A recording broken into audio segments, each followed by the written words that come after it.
Hit like, hit subscribe. It is good to have you here on 49ers Wake Up. Let's go with just the facts. These are not opinions. These are facts. Fact, Brock Purdy finished with a career-high passer rating in Jacksonville. He was 148.9. This is a guy who came into the game with the best QBR in the NFL and will probably still be there depending on what Josh Allen does tonight, because I think he's nipping at his heels, or vice versa, depending on whoever had a better game. But Purdy played excellently in Jacksonville. It's not to be debated. George Kittle has now had back-to-back 100-yard games for the second time in his career. He scored his fourth touchdown of the season.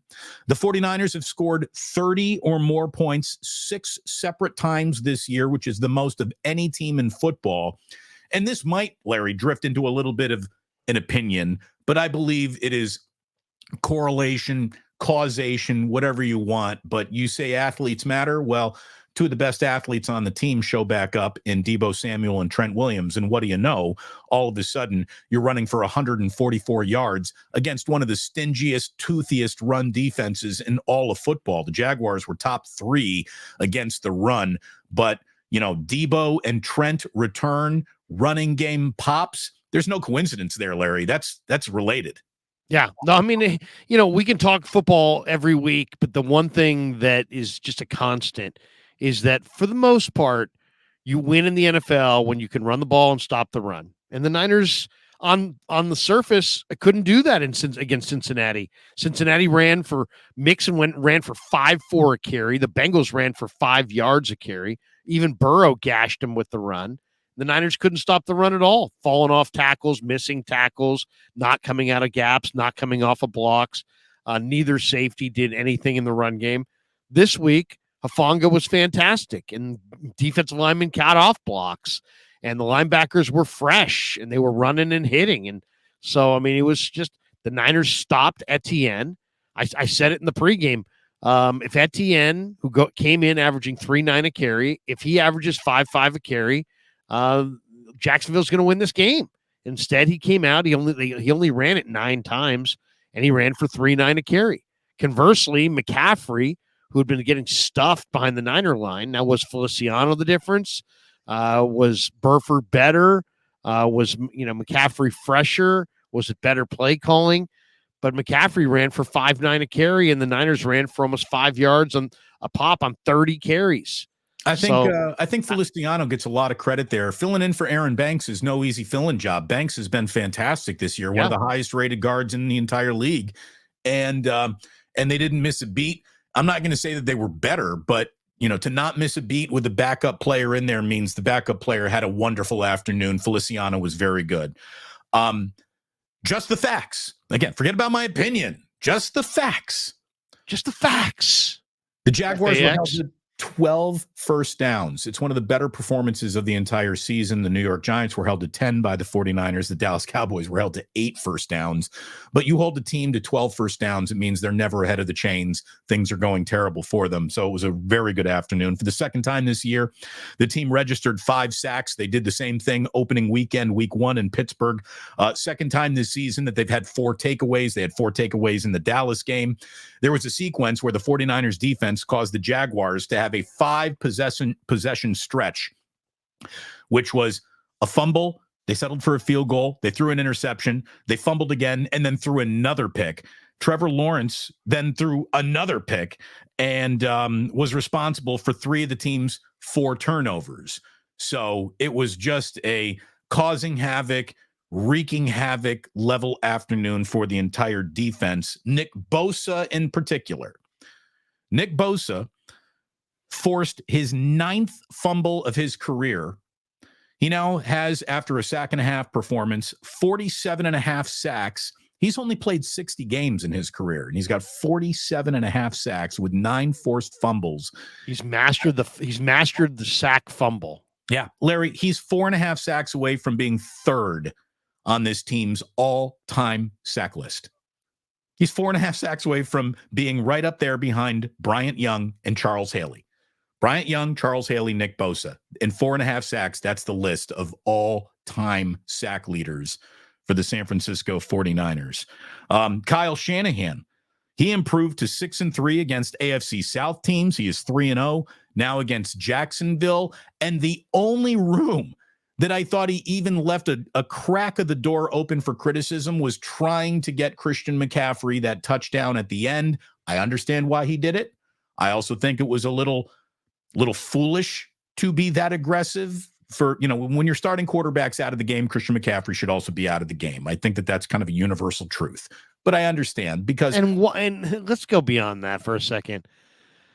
You're talking about forcing touches to a player who's on pace for over 400 touches, who you have to have fresh in January to win a Super Bowl. Right. So and the defense knows we're going to send 11 to tackle him. Well, I mean, and then there's the how did you get it? How did you do it? The better plan, I mean, I couldn't believe the way they did it. I felt like I was watching the Warriors feed Klay Thompson in his 37-point quarter at the end there, where it was like, let's keep feeding Klay. It's like, no, let's just keep playing basketball. And then we'll figure out if Klay can score within the whole thing. But I mean, that's basketball. This is, this guy had an X on his chest and everybody knew that he was going to get the ball as you're trying to move the ball. You weren't just trying to score with him. You were trying to move the ball in position to score and then score with him. It's like, if you really want to do that correctly, Kyle, go to somebody else when everybody thinks you're going to CMC to get to the one. A little turnaround stop route at the one, and then give it to McCaffrey 2 or 3 times from the one. Instead, falling into the end zone is what took Christian McCaffrey's touchdown away. But I mean, why give him the ball 5 times and let them just load up on a bunch of hits for a guy that you absolutely have to have late in the year? I mean, I'm all for getting the record, but be smarter about it. I mean that, don't just say everybody in the stadium knew he was going to touch the ball. So why not advance the ball to the one? And then you got the option to go McCaffrey over the top, or McCaffrey on some, give him a couple runs from the one. Instead, they forced him to be like the offense inside the 20 coming out of that timeout. And they just tried to make almost like a joke of it. Like, we're going to CMC and we're going to CMC again. And now we're going to pass it to CMC. I mean, it just seemed like bad methodology, maybe questionable decision-making, risk reward didn't make sense. Team individual goals over team goals. I mean, it didn't register. It was a mistake. Right. With the way that Kyle Shanahan's DNA is coursing through, it just didn't compute. But again, no harm, no foul. He's alive today. He's lived through it. We all lived through it. He is not hurt. And look, they were trying to do something very special. His consecutive games with a touchdown scored streak comes to an end at 17. So he has to share first place with Lenny Moore, who's a Hall of Famer from the Baltimore Colt days. And look, he's got to share the record anyway. Right. So it wasn't penny wise. It was penny foolish and pound foolish. I thought, I get it. I'm not angry. Thank God nothing happened, but let's never do that bullshit again. Secondly, Brock Purdy. Brock Purdy's, he came up with a couple of his best stats yet, and I just want to put this in. Again, these are not opinions, Larry. These are just the facts. Just the facts.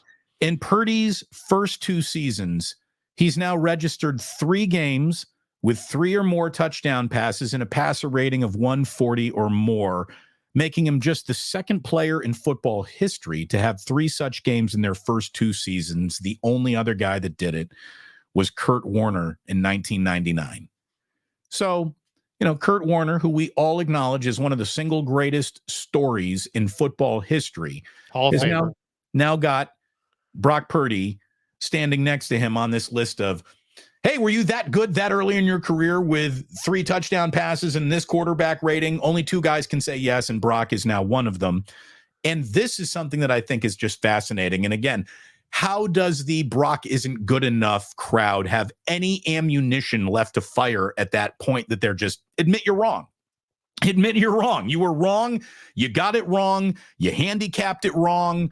And Brock is good enough to win the Kentucky Derby. You tried to say he was a claiming horse, Joe Burrow And the people who said that he lacked arm strength, particularly this morning, look bad. Those people look the worst because the arm strength is fine. It's fine. It really is. He didn't step into that pocket because it was being pushed into his knees, and he armed the ball out to George Kittle on his longest touchdown pass of his career.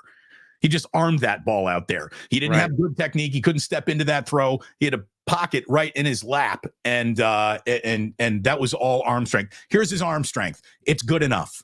It's NFL caliber. It's good enough. He might not be able to throw it from his knee, from the 20 through the uprights, but you don't throw footballs like that. Like Kyle Bowler didn't matter that he could throw from his knee at Cal Memorial Stadium.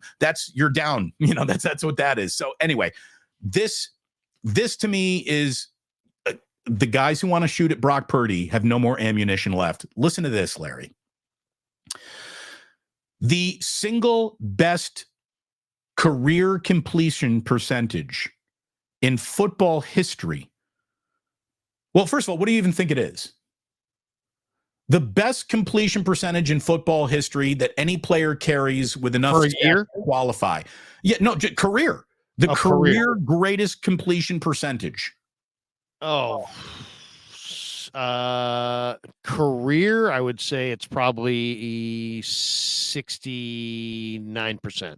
68%. God, you know football. I'm very impressed. Good job, Larry. 68%, and it's Joe Burrow. Joe Burrow has the best career completion percentage. Small sample size. Well, it is. It's only 50 games. It's only 50 games. It's a small sample size.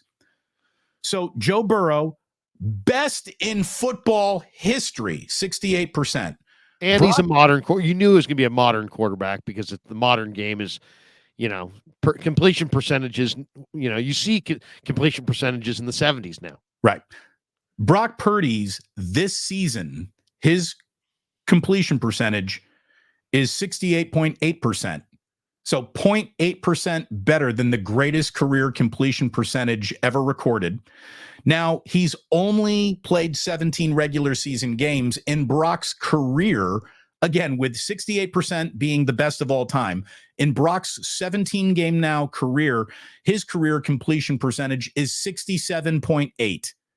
So which is right on line, by the way, with his completion percentage in college. Larry, that is what the guy is. He's 0.2% away from being the greatest career completion percentage in NFL history.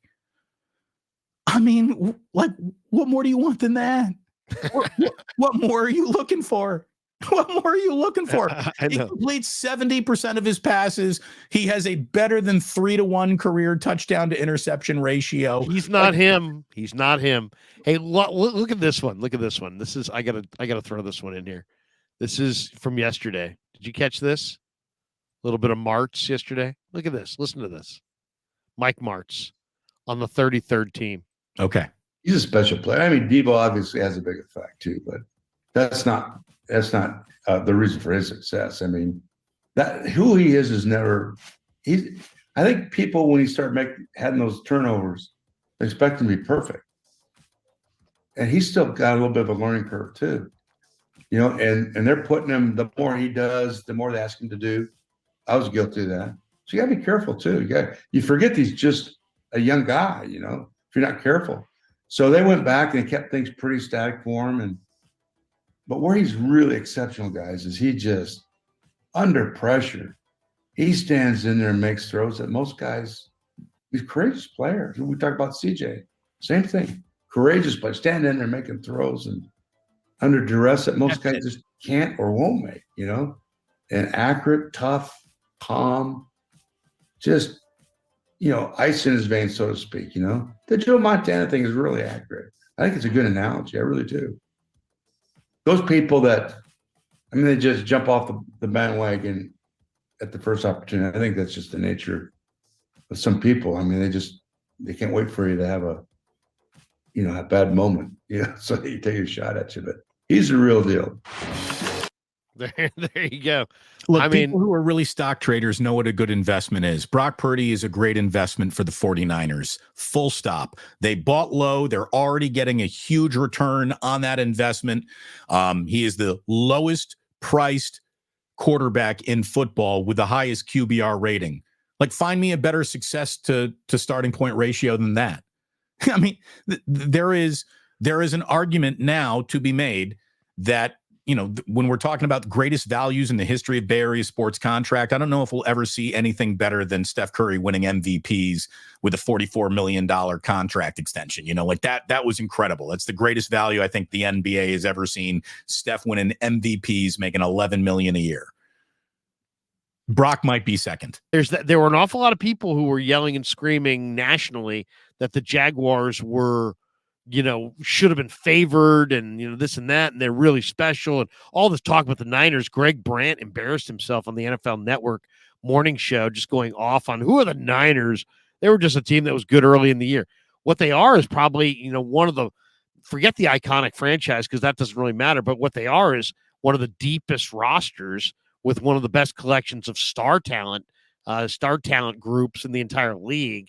And they looked like the best team early. Then they went into a 3-game funk. We'll see. I mean, I don't know. It's a week-to-week league, right? Yesterday, they looked like as good as almost anybody. Well, and you talk about the post-bye.